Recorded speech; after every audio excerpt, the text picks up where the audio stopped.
High friends, welcome to Jnanpith. আমি পঢ়ি আছিলোঁ মহাত্মা গান্ধী আৰু ভাৰতৰ স্বাধীনতা আন্দোলন চেপ্টাৰটো।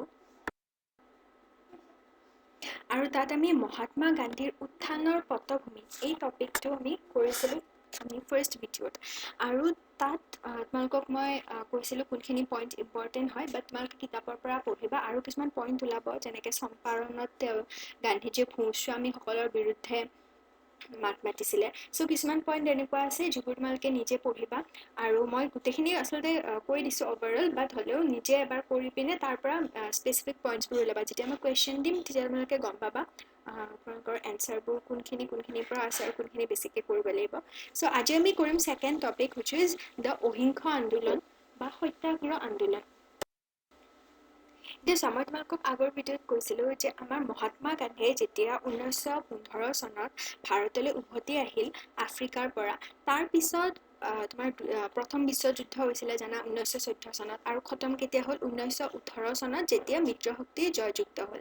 চ' 18 চনত যেতিয়া মিত্ৰশক্তি জয়যুক্ত হ'ল আৰু ভাৰতক বিশ্বাসঘাতকতা কৰিলে, তেতিয়া 1919 চনৰ পৰা বহুত কিবা কিবি হৈয়ে থাকিল ভাৰতত। এনেকে জাতীয়তাবাদৰ এটা ফিৰিঙতি লাগি লাগি লাগি জুইকুৰা জ্বলিয়ে গ'ল, ফিৰিঙতি লাগি লাগি, বুজিছা।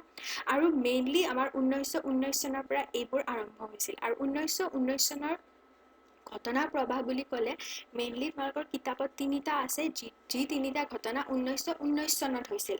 দেন 1919 চনৰ পৰা তোমাৰ আৰু চলিয়ে গৈছে 1947 চনলৈকে।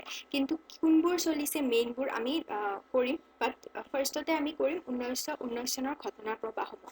তাৰ প্ৰথমটো ঘটনা প্ৰবাহ হৈছে ৰাওলাট আইন, দেন তোমাৰ হৈছে সত্যাগ্ৰহ বা অহিংস আন্দোলন, আৰু তাৰ পাছত হৈছে জালিৱানৱালাবাগৰ হত্যাকাণ্ড। এই তিনিটা 1919 চনৰ ঘটনা প্ৰবাহ, যি তিনিটা আমি কৰিম। আৰু ফাৰ্ষ্ট আজি আমি কৰিম ৰাওলাট আইন। অ'কে, চ' আহিল আমাৰ ৰাওলাট আইন। ৰাওলাট আইনৰ কাষত কমা 1919 বুলি লিখা আছে, জানিবাই, 1919 চনত ইয়াক গঠন কৰা হৈছিলে।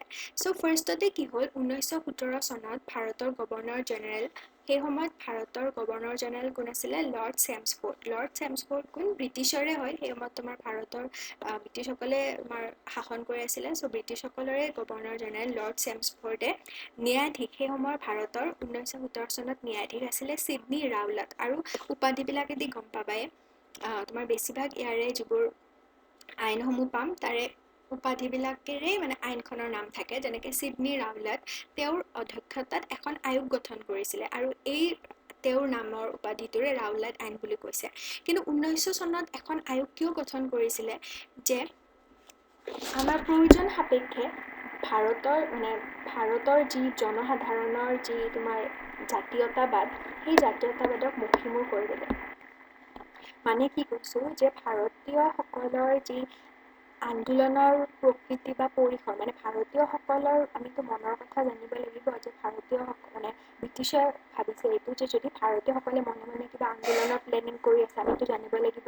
সিহঁতে যদি পটককৈ কিবা কিবি কৰি দিয়ে, ইমান বেছি মানুহ আছে, আমাৰতো আমাৰ প্ৰতি কি হ'ব, আমাৰ বেয়া হ'ব যে আমি গম নাপাম। চ' সেইকাৰণে তেওঁলোকে কি কৰিলে, যে 1917 চনত এখন আয়োগ গঠন কৰিলে, যাতে ভাৰতীয়সকলৰ এই মনৰ কথা তেওঁলোকে জানি থাকিব পাৰে।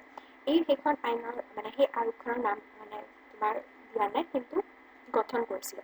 সেই আয়োগখনৰে এখন আইন আছিলে, যিখন আইন প্ৰৱৰ্তন কৰা হৈছিলে 1919 চনত, আৰু সেই আইনখনৰ নামেই আছিলে তোমাৰ ৰাওলাট আইন।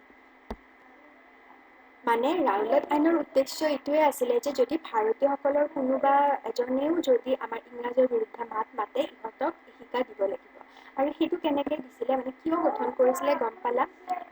কিন্তু ইয়াৰ ফলত প্ৰতিক্ৰিয়াৰ কিয় সৃষ্টি হৈছিলে, যে এই আইনখনৰ দ্বাৰা আমাৰ ভাৰতৰ কোনো এজন মানুহে যদি ইংৰাজৰ প্ৰতি কিবা কৰিব বিচাৰে, কিবা এটা যদি প্ৰতিক্ৰিয়া দেখুৱায়, তেতিয়া বিনা বিচাৰে কাৰাগাৰত নিক্ষেপ কৰিবলৈ চৰকাৰক অধিকাৰ প্ৰদান কৰিছিল।